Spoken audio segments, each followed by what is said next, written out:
तो जयपुर राज्य को आजादी के आंदोलन से अलग रखने का काम जिन्होंने शुरुआत की, उसका नाम मिर्जा इस्माइल था। बचपन के अंदर मैंने ज्ञान वापी पर रामचरितमानस का अखंड पाठ होते हुए देखा है, और वहाँ पर जब लोहे की बल्लियों के बीच से गुजरना पड़ता है तो तकलीफ होती है। एक एक मूर्ति को किस तरह से तोड़ तोड़ के चकनाचूर कर दिया गया। तो उसी तरह से धर्मांतरण का सबसे ज्यादा जिन लोगों ने विरोध किया है, उसमें एक नाम महात्मा गांधी जी का भी है। बचपन के अंदर मैंने ज्ञान वापी पर रामचरितमानस का अखंड पाठ होते हुए देखा है, और वहाँ पर जब लोहे की बल्लियों के बीच से गुजरना पड़ता है तो तकलीफ होती है। और केवल एक वो शिवलिंग वगैरह का ही विषय नहीं है, वहाँ पर 25 मूर्तियाँ निकली हैं अंदर से। जो भी काशी विश्वनाथ के दर्शन करता है उसको सामने नजर आती हैं। अगर लाखों सिखों को सिख होने के कारण कत्लेआम कर दिया गया तो उसके लिए क्या बीजेपी दोषी है? सोनिया गांधी और राहुल गांधी जमानत पर घूम रहे हैं, तो क्या इसके लिए बीजेपी दोषी है? कभी जयपुर के अंदर न तो जयंती मनाई गई, न श्रद्धांजलि दी गई, न मेमोरियल लेक्चर हुआ, न किसी के यहाँ उनकी फोटो मिलेगी। जयपुर की मिर्जा इस्माइल रोड का नाम बदलने की कवायद लगातार तेज होती हुई नजर आ रही है, जिसको लेकर विभिन्न तरीके से इस मांग को पुरजोर तरीके से जोर देकर उठाया जा रहा है। इस तमाम विषय को लेकर हमारे साथ बातचीत करने के लिए सिविल लाइन से विधायक गोपाल शर्मा जी मौजूद हैं। सर, एक नया सिलसिला छेड़ दिया गया है, जिसको लेकर अब नाम बदलने की कवायद है वो तेज हो गई है। नाम बदलना ही एकमात्र समाधान है क्या? देखिए, नाम का संबंध तो नाम से ही होता है। जैसे जब भारत का संविधान बना तो कहा गया कि इंडिया वह जो भारत है, उसी तरह से जब मिर्जा इस्माइल रोड नाम रखा गया तो जयपुर के सभी सरदारों ने इकट्ठे होकर तत्कालीन महाराजा मान सिंह जी से आग्रह किया कि इसका नाम मिर्जा इस्माइल के नाम पर मत रखिए। वो नहीं माने, उन्हें रख दिया। राजशाही थी, आज राजशाही नहीं है। तो इसलिए आम जनता की इच्छा है कि गोविंद देव जी जो हमारे जयपुर के आराध्य हैं, उनके नाम पर वह मार्ग हो, और उसका नाम मिर्जा इस्माइल रोड से बदलकर गोविंद देव मार्ग हो। ये गोपाल शर्मा की दिली इच्छा है या फिर लोगों की आवाज उठा रहे हो? ये जो जयपुर को जानता है, जो जयपुर की आत्मा को जानता है, जो जयपुर की श्रद्धा को जानता है, जयपुर के समर्पण को जानता है, जयपुर की भाव और भावना को जानता है, उसको पता है कि गोविंद देव जी और मिर्जा इस्माइल में कितना फर्क है। एक तरफ देशद्रोही का नाम और एक तरफ हमारे भगवान गोविंद देव जी का नाम, इसमें कितना फर्क है। एक नाम लेने से व्यक्ति का उद्धार हो जाता है, और दूसरे नाम के लिए कभी जयपुर के अंदर न तो जयंती मनाई गई, न श्रद्धांजलि दी गई, न मेमोरियल लेक्चर हुआ, न किसी के यहाँ उनकी फोटो मिलेगी। आपने देशद्रोही घोषित कर दिया है। देशद्रोही इसलिए घोषित किया क्योंकि जब आजादी का आंदोलन चल रहा था तो जयपुर राज्य को आजादी के आंदोलन से अलग रखने का काम जिन्होंने शुरुआत की, उसका नाम मिर्जा इस्माइल था। मुस्लिम समुदाय का कहना है कि मुस्लिम समुदाय की साम्प्रदाय को छेड़ने जैसा काम है ये। केवल नाम बदलना एकमात्र समाधान नहीं है, काम किया जाए तो ज्यादा बेहतर होगा। नाम बदलने से केवल राजनीति होती है। नहीं, नाम बदलने से क्यों नहीं होगा? उनकी आस्थाओं के जो नाम हैं, अगर उनको बदल दिया जाए तो उनकी कोई रुचि नहीं रहेगी। आज वो जिसको भी आराधना करते हैं उसका नाम बदल दें तो मतलब उनकी कोई रुचि नहीं रहेगी। कृष्ण का नाम कृष्ण है तो रुचि है। तो इसलिए नाम बदलने से बहुत फर्क पड़ता है। यह जो जयपुर है, इसमें अगर मिर्जा इस्माइल की देशद्रोही भूमिका नहीं होती, अगर मिर्जा इस्माइल की सांप्रदायिक भूमिका नहीं होती, अगर मैसूर के हिंदुओं ने भारत विरोध के कारण मिर्जा इस्माइल को वहां से भगाया नहीं होता और हैदराबाद को अलगाव के मुहाने पर ले जाकर के मिर्जा इस्माइल ने खड़ा नहीं किया होता, तो यह विषय नहीं उठता। कोई कह सकता है कि अभी क्यों, क्या हम जागे ही नहीं? जागे तब सवेरा, हम जागा है, देश जाग रहा है। आज देश विश्व की तृतीय अर्थव्यवस्था की ओर बढ़ रहा है। आज हमारे प्रधानमंत्री कहीं खड़े होते हैं तो दुनिया के अंदर वो सबसे बड़ी शक्ति के रूप में खड़े होते हैं। आज रूस और यूक्रेन आपस के अंदर सोचते हैं कि एक ही व्यक्ति समझौता करवा सकता है, वो भारत के प्रधानमंत्री हैं। रेलवे ट्रैक बनाने में, सड़कें बनाने में सबसे आगे भारत है। तो यही तो समय है सोचने का। भारतीय जनता पार्टी को एक समुदाय से कोई विशेष दिक्कत नजर आती है क्या? केवल एक समुदाय से छेड़छाड़ क्यों की जाती है? ये भी एक सवाल लगातार उठता आ रहा नहीं, समुदाय तो हमारे बीच से निकला हुआ है। भारत में रहने वाले जो मुसलमान भाई हैं, उनमें से लगभग सभी हिंदू रहे हुए हैं। ये मेरे पास में द ब्लेजिंग चिनार रखी हुई है, शेख अब्दुल्ला की जीवनी। शेख अब्दुल्ला सबसे बड़े नेता हुए हैं कश्मीर के। इसमें उन्होंने लिखा है कि 4 पीढ़ी पहले हम पंडित राघोराम कोल की संतान थे। तो अगर कांग्रेस ने इन लोगों को बताया नहीं कि आपकी विरासत ये है, सिखों को ये बताया नहीं कि गुरु गोविंद सिंह जी का बलिदान क्यों हुआ, गुरु तेग बहादुर का बलिदान क्यों हुआ, गुरु रामदास जी को किस तरह से तड़फ करके मरना पड़ा, बंदा बैरागी को किस तरह से नोचा गया पिंजरे में बंद करके, ये नहीं बताया तो गलती किसकी है? अगर लाखों सिखों को सिख होने के कारण कत्लेआम कर दिया गया तो उसके लिए क्या बीजेपी दोषी है? आज सोनिया गांधी और राहुल गांधी जमानत पर घूम रहे हैं तो क्या इसके लिए बीजेपी दोषी है? क्या लेकिन आरोप बोफोर्स आरोप कांड आरोप के कारण राजीव गांधी को सत्ता से जाना पड़ा, उसके लिए बीजेपी दोषी? इसमें आरोप की क्या बात है? कोर्ट ने कहा है कि हिंदू, सुप्रीम कोर्ट ने कहा है कि हिंदू एक जीवन पद्धति है। मुस्लिम होकर भी व्यक्ति हिंदू रह सकता है अगर उसका इस देश की मिट्टी से एकांतिक और अव्यभिचारिक प्रेम हो। वो मुसलमान भी रह सकता है, लेकिन उसका जो प्रेम है वो देश की धरती से होना चाहिए। अब्दुल हमीद जब पाकिस्तान के पेटन टैंक तोड़ रहे थे तो हमारे देश के हीरो थे। अशफाक उल्ला खान राम प्रसाद बिस्मिल के साथ फांसी की सजा खा रहे थे, हमारे हीरो थे।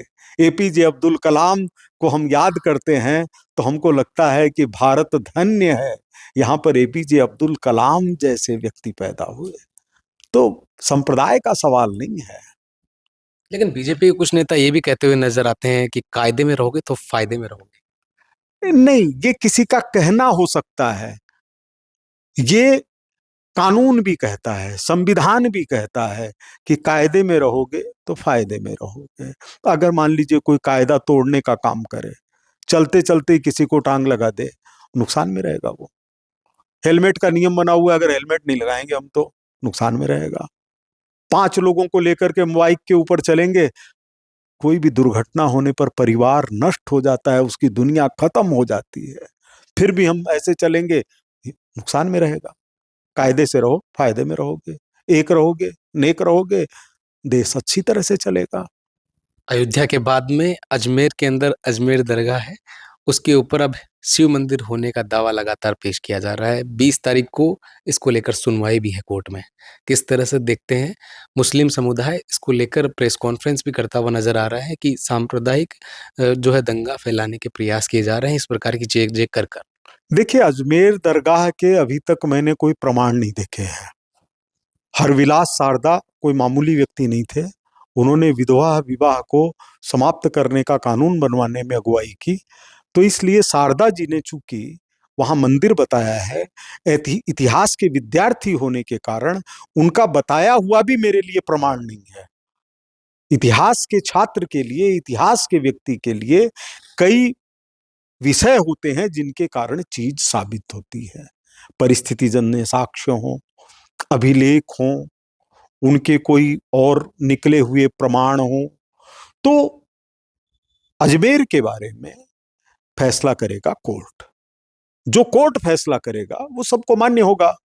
लेकिन ज्ञानवापी से तो निकल आ चुकी हैं मूर्तियां, और केवल एक वो शिवलिंग वगैरह का ही विषय नहीं है, वहां पर 25 मूर्तियां निकली हैं अंदर से।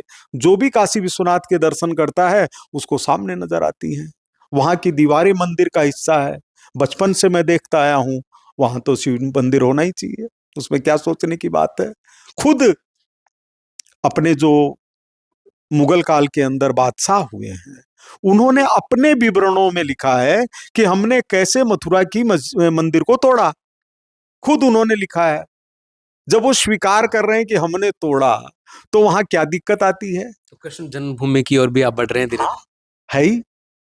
कृष्ण जन्मभूमि, काशी विश्वनाथ, ये तो भारत की आत्मा है। और इस आत्मा को कहीं ना कहीं ठेस पहुंचाने का प्रयास किया गया। बिल्कुल, बहुत किया गया है, बहुत किया गया है।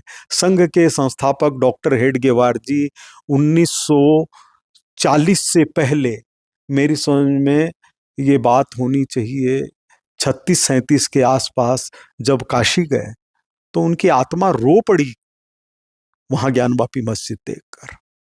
हम लोग उन्हीं को मानने वाले लोग हैं। हम लोगों के लिए भारत की आस्थाएं बहुत बड़ा प्रश्न रखती अलग हैं। पीड़ा देखने को मिलती है जब आप इसका जिक्र कर रहे हैं, आपके चेहरे पर एक अलग मायूसी नजर आ मैंने रही बचपन से देखा है। बचपन के अंदर मैंने ज्ञानवापी पर रामचरितमानस का अखंड पाठ होते हुए देखा है, और वहां पर जब लोहे की बल्लियों के बीच से गुजरना पड़ता है तो तकलीफ होती है। तो अब ये इसका अब समय आ गया है, वो उचित समय जिसका अब परिणाम आना शुरू होंगे। अगर अभी नहीं आएगा तो कब आएगा। आज कोई भारत को आंख दिखा सकता है क्या। अगर अभी हम मन की बात नहीं करेंगे तो कब करेंगे। मुसलमान तो खतरे में बता रहा है। ना, ये हिंदू मुसलमान का विषय ही नहीं है। मुसलमान तो हमारे हैं। जो मैंने अभी ब्लेजिंग चिनार का जिक्र किया, वो किसकी कहानी है। वो कहानी है कि हिंदू परिवार की, जिसको मजबूर किया गया मुसलमान बनने के लिए। जवाहरलाल नेहरू का परिवार क्यों आया भाग करके कश्मीर से। वहां के आतंक के कारण हजारों लोग मार दिए गए। आप कश्मीर के अंदर मारतंड मंदिर है, 5,000 साल पुराना मंदिर है। आज वहां की क्या दुर्दशा है, रुलाई आती है देख करके। एक एक मूर्ति को किस तरह से तोड़ तोड़ के चकनाचूर कर दिया गया। 12 ज्योतिर्लिंगों में ऐसे भी ज्योतिर्लिंग हैं जो अपनी जगह पर नहीं है। कभी देश ने इस बात को नहीं सोचा है कि वहां खड्डा क्यों है। कम से कम 2-3 ज्योतिर्लिंग तो मेरे को ध्यान में आते हैं। मुगल आक्रांताओं के कारण वो खड्डे में है, क्योंकि वहां से उखाड़ लिया गया। जेम्स टाड क्या बीजेपी के थे। उन्होंने लिखा है कि सोमनाथ के मंदिर में जहां पर कभी घंटियों की और आरती की आवाज उठती थी, वहां पर बांग दिया, मुल्ला बांग दे रहा है। जेम्स टाड ने लिखा है। तब बीजेपी की स्थापना ही नहीं हुई थी। तो यह जो देश की स्थिति है, इस समय जागरण का समय है। इस समय वो समय है कि जैसे कोई व्यक्ति बीमार होता है तो तुरंत ध्यान क्या आता है कि व्यायाम करो। बिल्कुल अगर वो नहीं करेगा तो फिर उसी दशा को प्राप्त होगा। बिल्कुल। तो इसलिए हमारे लिए ये सावधानी का समय है। इस समय जो हो सके हम भावी पीढ़ी को क्या देकर जाएं। देशद्रोही मिर्जा इस्माइल के नाम पर सड़क, या गोविंद देव जी का नाम, जिनके लिए सुबह 5 बजे किस तरह भीड़ लगती है, कहीं सोचा है हमने। बिल्कुल ठीक कहा। इसके अलावा जो अभी परिस्थितियां बन रही है, इनसे हटकर अगर बातचीत की जाए तो लगातार इस विषय को लेकर आवाज भी उठी है। धर्मांतरण एक बहुत महत्वपूर्ण विषय है। राजस्थान सरकार इसको लेकर अहम कदम उठाने जा रही है।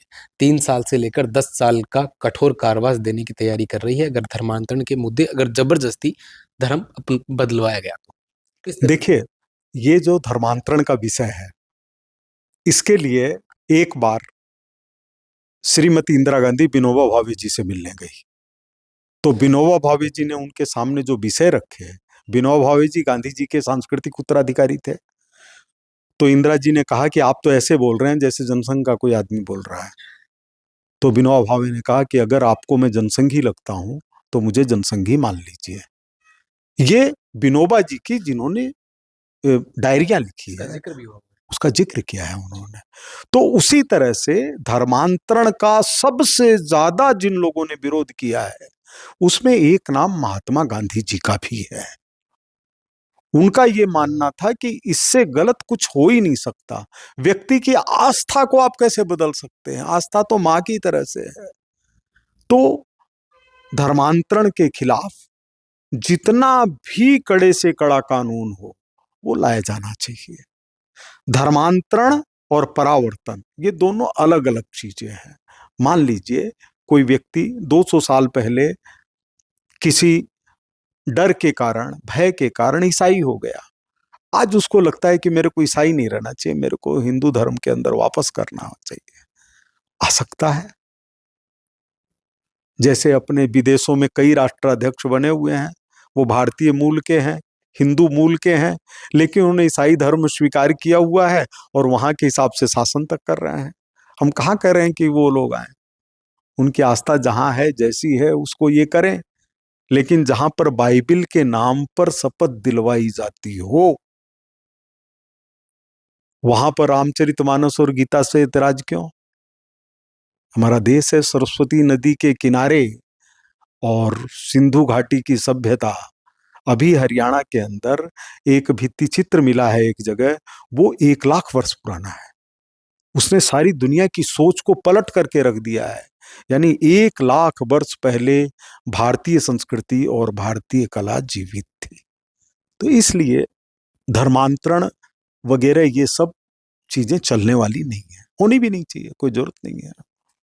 धर्मांतरण चलने वाली नहीं है। भारत एक ऐसी संस्कृति है, अगर दूर की बात नहीं करेंगे, गुलाबी नगरी के अंदर ही कई ऐसे मंदिर है जहां पर शहनाई वादक आज भी मुसलमान है और बड़े ही दिल से उस शहनाई का काम करते हैं और लोग उनसे आकर्षित भी होते हैं।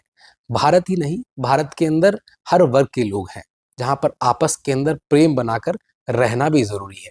कई ऐसे उदाहरण हैं जो एक दूसरे को भाईचारे से जोड़ते हैं, लेकिन आरोप और प्रत्यारोप राजनीति का एक वो हिस्सा है जिसके अंदर इसके बगैर काम भी नहीं चलता। हमारे साथ इस वक्त गोपाल शर्मा थे, सिविल लाइन से विधायक हैं और स्माइल रोड का नाम बदलने की कवायद अब लगातार तेज हो रही है। देखना ये होगा इसमें बदलाव कब होंगे कि गोविंद देव जी का नाम उसको रखने की तैयारियां जोरों शोरों पर। मेरे सहयोगी जावेद के साथ मैं दीपक कुमावत, अपडेट इंडिया, जयपुर।